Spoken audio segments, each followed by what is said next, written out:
अस्सलाम वालेकुम। आज का लेक्चर नंबर 64 है। एफ ए पार्ट 2 स्टैटिस्टिक्स की बुक में हमने चैप्टर नंबर 3 लिया है, discrete probability distribution. In discrete probability distribution we discuss the binomial probability distribution. Example 3.15 clear. What is the example 3.15? Is it possible to have a binomial distribution with mean 5 and standard deviation is equal to 4? Clear?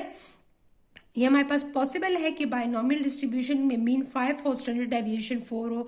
तो अब हम check करते हैं कि वाकई में standard हमारे पास binomial distribution का मीन 5 और स्टैंडर्ड डेविएशन 4 आ सकता है कि नहीं आ सकता। अब हमने इस क्वेश्चन को चेक करना है, ठीक है। तो चेक करने के लिए सबसे पहले हम क्या करेंगे, the mean is given in the question, the mean is 5 NP is equal to 5. The mean of the binomial distribution is equal to NP. And you know that the standard deviation, this is equation 1. Clear? And standard deviation is denoted by under root NP and Q is equal to 4. This is the equation 2. हमारे पास equation 1 है, mean NP 5 and standard deviation under root NPQ is equal to 4. So हमने क्या करना है, अब हमने सबसे पहले इसका स्क्वायर अंडर रूट जो है ये खत्म करना है। यहाँ पर अंडर रूट यहाँ पर खत्म कर लेंगे तो हमारे पास हम देखेंगे कि पी और क्यू की वैल्यू क्या आती है। अगर पी और क्यू की वैल्यू ठीक आ रही है तो हमारे पास एन की वैल्यू जो भी हो, लेकिन पी और क्यू की वैल्यू अगर हमारे पास सेम आ रही, मीन पी और क्यू की वैल्यू आपके पास क्या है, तो 0 और 1 के दरमियान में लाई करनी चाहिए, ठीक है। अब हमारे पास taking square on both side, ठीक है।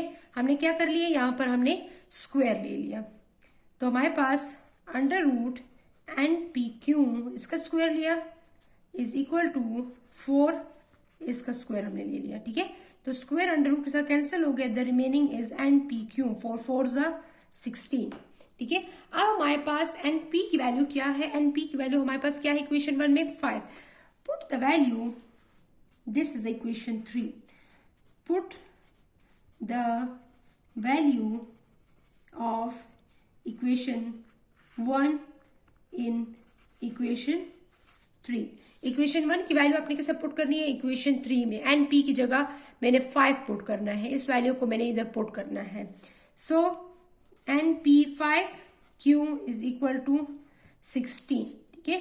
Q is equal to 16 divided by 5। तो क्यू की वैल्यू उस साइड पे मल्टीप्लाई थी इधर और इस साइड पे आके डिवाइड हो गई। तो 16 divided by 5, the answer is 3.2। The answer is 3.2। 3.2 is greater than 1। You know that the P plus Q is equal to 1। हमारे पास क्या है, P एंड Q की वैल्यू हमारे पास क्या होगी, इन दोनों को अगर मैं ऐड करती हूँ P plus Q is equal to 1। So अगर मैं P और Q को प्लस करूं तो उसका आंसर मेरे पास क्या आएगा, उसका आंसर मेरे पास 1 आएगा। सो Q should be greater than 1। तो Q की वैल्यू यहाँ पर ग्रेटर देन 1 है। इट्स मीन कि हमारे पास P और Q का सम जो है वो 1 आएगा। तो अगर Q की वैल्यू ग्रेटर देन 1 है, इट्स मीन कि हमारे पास Q की वैल्यू पॉसिबल नहीं है, ठीक है। P और Q की वैल्यू जो है वो 0 और 1 के दरमियान में लाई करेगी, ठीक है। Because is the probability and probability value always lies between 0 and 1 and Q is the probability of failure and P is the probability of success. So Q should be greater than 1 because hence it is not possible, hence it is not possible, it is not possible to have a binomial distribution with mean 5 and standard deviation 4। ये possible ही नहीं है कि हमारे पास binomial distribution का mean 5 और standard deviation 4 हो, because हमें Q से ही पता चल गया कि क्यू की वैल्यू जो है वो हमारे पास 3.2 है, मीन ग्रेटर देन 1 है। तो ग्रेटर देन 1 अगर क्यू की वैल्यू है, इट्स मीन पी की वैल्यू भी ग्रेटर देन 1 होगी। तो क्यू और पी की वैल्यू जो ग्रेटर देन 1 हो, इट्स मीन हमारे पास पी और क्यू की वैल्यू जो है वो 0-1 के दरमियान में लाइक नहीं कर रही, तो इसका मतलब ये बाइनॉमियल डिस्ट्रीब्यूशन नहीं है। सो पी और क्यू की वैल्यू इन दोनों का सम जो होगा वो हमेशा आपके पास 1 आएगा।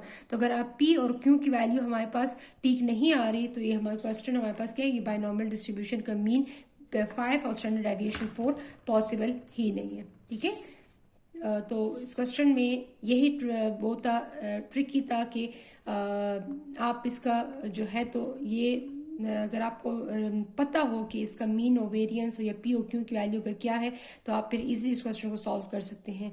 लेकिन अगर आपको पी ओ क्यू की वैल्यू का आइडिया नहीं है, तो आप ये क्वेश्चन फिर आपके लिए आप सॉल्व नहीं कर सकते। ठीक है, इसलिए कि पी ओ क्यू की वैल्यू कभी भी एक्सीड 1 से एक्सीड नहीं होती। ठीक है, थैंक यू, अल्लाह हाफिज़।